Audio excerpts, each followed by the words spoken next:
Hello guys, তোমরা জানো আমি সমুদ্রে এসেছি। আর সমুদ্রে আমি তোমাদের একটা খুবই দারুণ জিনিস দেখাতে যাচ্ছি। তোমরা ছোটোবেলায় অনেকে কিন্তু আমরা সকলেই কিন্তু পড়েছি ম্যানগ্রোভ অরণ্য। এই যে ম্যানগ্রোভ অরণ্যের পুরো বন দেখতে পাচ্ছ। আর এইখানে একটা দুর্দান্ত দারুণ জিনিস আমি দেখাবো, সেটা হচ্ছে এই যে ম্যানগ্রোভ অরণ্যের গাছের গোড়ায় এই যে শ্বাসমূল, যার মাধ্যমে কিন্তু উদ্ভিদ তার প্রশ্বাস নিঃশ্বাস এই ব্যাপারটা করে, মানে কার্বন ডাইঅক্সাইড নেয় আর অক্সিজেন ছাড়ে। তো এই সম্পূর্ণ ব্যাপারটা এই শ্বাসমূল দিয়েই হয়।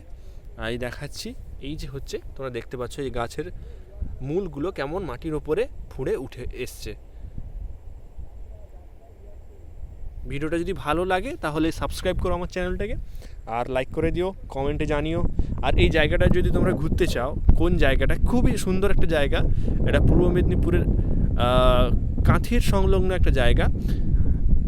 তোমরা যদি জানতে চাও তাহলে কমেন্ট করো যে জায়গাটা কোন জায়গাটা। সত্যি এটা কিন্তু খুবই সুন্দর জায়গা, কারণ তোমরা সকলে দীঘা যাও, মন্দারমণি যাও, তো সেখানে কি ক্রাউড থাকে, কিন্তু এই জায়গাটা এত সুন্দর জায়গায় দেখো একটুকুও কোনো ক্রাউড নেই এবং খুবই পরিষ্কার একটা জায়গা।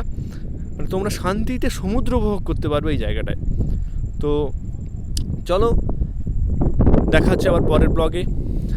ততক্ষণ সবাই সুস্থ থাকো, ভালো থাকো, আর আমার চ্যানেলটাকে সাবস্ক্রাইব করো, আমার সঙ্গে থাকো।